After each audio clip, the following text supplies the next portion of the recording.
ഇപ്പോൾ നടക്കുന്ന റെയ്ഡ് എന്ന് പറയുന്നത് നഗ്നമായ രാഷ്ട്രീയ വേട്ടയാടലാണ്.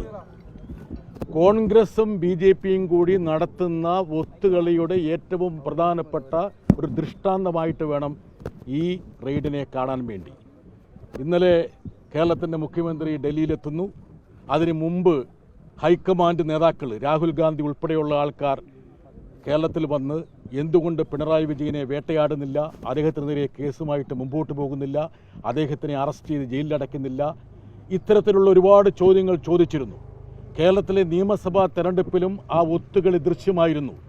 ആ ഒത്തുകളിയുടെ ഭാഗമായിട്ടുള്ള ഉദിഷ്ട കാര്യത്തിനുള്ള ഒരു ഉപകാര സ്മരണയാണ് ഇപ്പോൾ ഇവിടെ അരങ്ങേറുന്നത്. കേജ്രിവാൾ എന്നുള്ള ഡൽഹി മുഖ്യമന്ത്രിയെ അറസ്റ്റ് ചെയ്ത് തീഹാറിലടയ്ക്കാൻ വേണ്ടി എങ്ങനെയാണോ കോൺഗ്രസും BJPയും ഒത്തുകളിച്ചത്, ഗൂഢാലോചന ചെയ്തത്, അതിൻ്റെ മറ്റൊരു പതിപ്പാണ് ഇന്ന് കേരളത്തിൽ അരങ്ങേറുന്നത്. പിണറായി വിജയൻ എന്നുള്ള നേതാവ് യഥാർത്ഥത്തിൽ തീയിൽ കുരുത്ത് അഗ്നിബാധയിലൂടെ മുന്നേറിയൊരു നേതാവാണ്. ഇതുപോലുള്ള ഒരുപാട് വേട്ടയാടലുകൾ കോൺഗ്രസും BJPയും അദ്ദേഹത്തിനെതിരെ നടത്തിയിട്ടുണ്ട്. അടിയന്തരാവസ്ഥ കാലത്ത് അദ്ദേഹത്തെ മർദ്ദിച്ച് ഇഞ്ചപ്പരുവത്തിലാക്കി അവിടെ നിന്നൊരു ഫീനിക്സ് പക്ഷിയെ പോലെയാണ് അദ്ദേഹം ഉയർത്തെഴുന്നേറ്റത്. അതുപോലെ തന്നെ കേരളത്തിലെ CPMനെ നയിച്ചതിൻ്റെ ഭാഗമായിട്ട് അദ്ദേഹത്തിനെ വേട്ടയാടി. അദ്ദേഹത്തിനെതിരെ പ്രചരിപ്പിക്കാത്ത കഥകളില്ല. CBI കേസ് കൊണ്ട് അദ്ദേഹത്തിനെ വേട്ടയാടാൻ ശ്രമിച്ചു.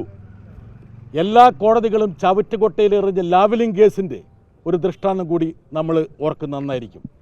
ഇപ്പോൾ നടക്കുന്ന ഈ വേട്ടയാടൽ എന്ന് പറയുന്നത് പിണറായി വിജയനെയോ CPMനെയോ തളർത്താൻ വേണ്ടിയാണെങ്കിൽ അത് കോൺഗ്രസിൻ്റെയും BJPയുടെയും വ്യാമോഹം മാത്രമാണ്.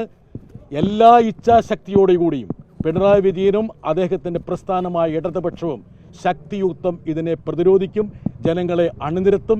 ഇമാതിരി കള്ളക്കളികൾ മനസ്സിലാക്കാനും തിരിച്ചറിയാനുമുള്ള ബോധം കേരളത്തിലെ ജനങ്ങൾക്കുണ്ട് എന്നുള്ളത് ഈ റെയ്ഡിൻ്റെ പിന്നിലുള്ള യഥാർത്ഥ യജമാനന്മാരായ കോൺഗ്രസും BJPയും മനസ്സിലാക്കുന്നത് നന്ന്. അതായത് 1,70,00,000 രൂപ ബാങ്കിലൂടെ നീതമായ മാർഗത്തിലൂടെ നികുതി അടച്ച് ഒരു ബിസിനസ്സിൻ്റെ ഭാഗമായി വാങ്ങിയതിനെക്കുറിച്ചുള്ള അന്വേഷണമാണ് നടക്കുന്നത്. എത്ര ഏജൻസികളാണ് അന്വേഷിക്കുന്നത്?